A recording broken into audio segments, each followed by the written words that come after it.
And now this little question here is, what are your thoughts on the concept or cultural trait of utang na loob?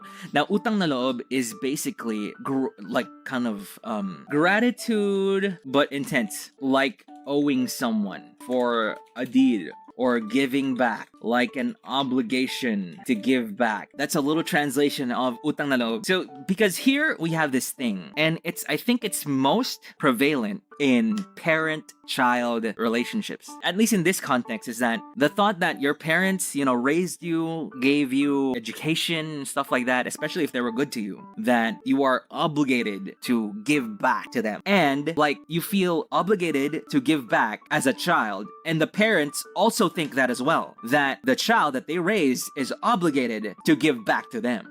So extremely, I grew up in America, but see this all the time between my Lola and my mom, and then from my mom to yeah, exactly. It's a very, very intense thing in SEA. In SEA, maybe in other, it depends on where you are, definitely. But I think this is a big thing in SEA Asia, stuff like that. Filial piety is another. Oh, filial piety. Okay. Yeah, I guess that's the family context of the family version of it. But this also goes to, let's say, a workplace. Maybe to your boss, to a friend, even to a friend or something like that. I feel like people should do that if it's a good relationship, but making an obligation seems dangerous. This is like gaslighting the kid. I learned this in ethics. My prof said, no, you don't owe parents, nor are you obligated to. I feel like my thoughts on this have changed through the years, from when I was 23 years old to now that I'm 23 years old. It's definitely changed. When I was younger, at 23 years old, I felt like I hated this. I absolutely hated everything about this. Like, why? I don't owe you anything. No, I'm out here trying to study. I'm out here trying to do my homework, doing my best, suffering every day in school, eating 3 times a day, but suffering. And then I have to think about giving you a monthly allowance. I didn't want to be, not really.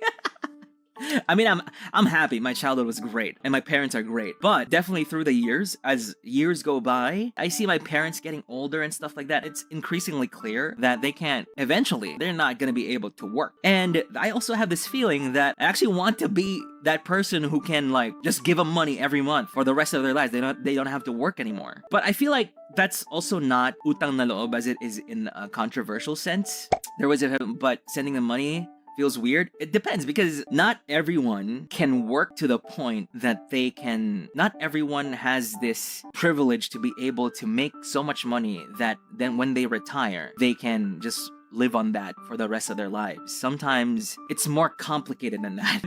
it's always more complicated than that. And when I was younger, I was like, you know what? You just have to invest. You just have to invest in the good things, in the correct things. You just have to save money and everything like that. However, what I realized is just life sometimes, many times, just doesn't care. It's gonna screw you over. I feel like if the intent is inherently to get someone to owe you, then yeah, exactly. But if it's where the person who owes genuinely wants to give back, then it's not. Yeah, I think the onus of utang na loob should come from, for example, in the relationship between a parent and child, it should come from the child. It should not come from the parent. And it should be voluntary. If the child is like, yes, I do want to support my parents when they get old, then that's fine. However, for example, if the child is in a position where they really can't, and the parents are still like, no, you should support us, please, then that's where it becomes difficult. That's where it becomes a bit toxic.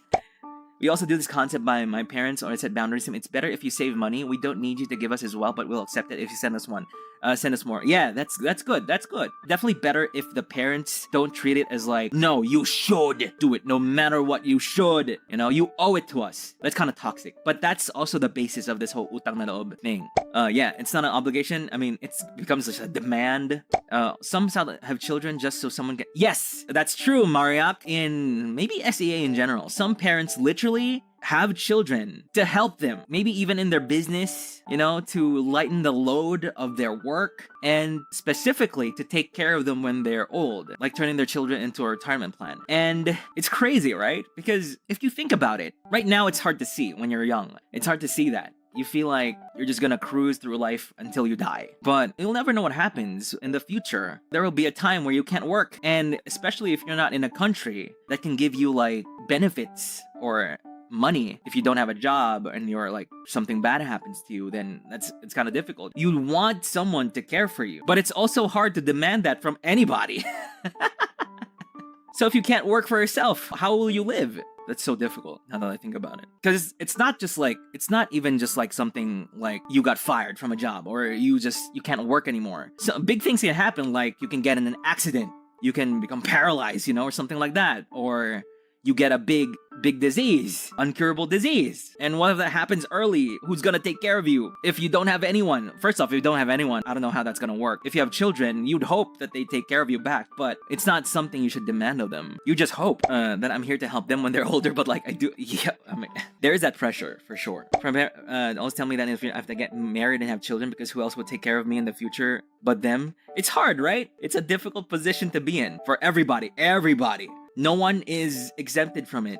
So by not having kids, unless we really want them or we're financially capable. True, that's true as well. Especially if you can definitely control a lot of parts of your life. That's real as well. But for me is, they treated me well, they treated me right. And right now, I'm definitely working hard to be able to accommodate them for sure in my future. Like, to make sure that they have at least groceries, they have food to eat every day, they have electricity and stuff like that. And they didn't force me to do it. They didn't force me to do anything, except maybe piano for a little bit. They didn't force me into any direction. I chose the direction I went to. I mean, they wanted me to be in a certain direction, but I was like, hey, Ma, I'll also go in this direction. And now I'm an anime man and other things, among other things. But yeah, and definitely for this utang na loob, this specific trait, it shouldn't come from the one who asks. Who asks that, no, you should give back to me. It shouldn't come from that person. And also, I think we also shouldn't operate we should also operate in a way that we don't expect anything from anyone. That's also a thing. I really don't expect anything from anyone. Literally nothing. I expect nothing from anyone, so I don't get disappointed. This is my lag go away dance. Lag go away, come again another day. Lag go away, come again another day.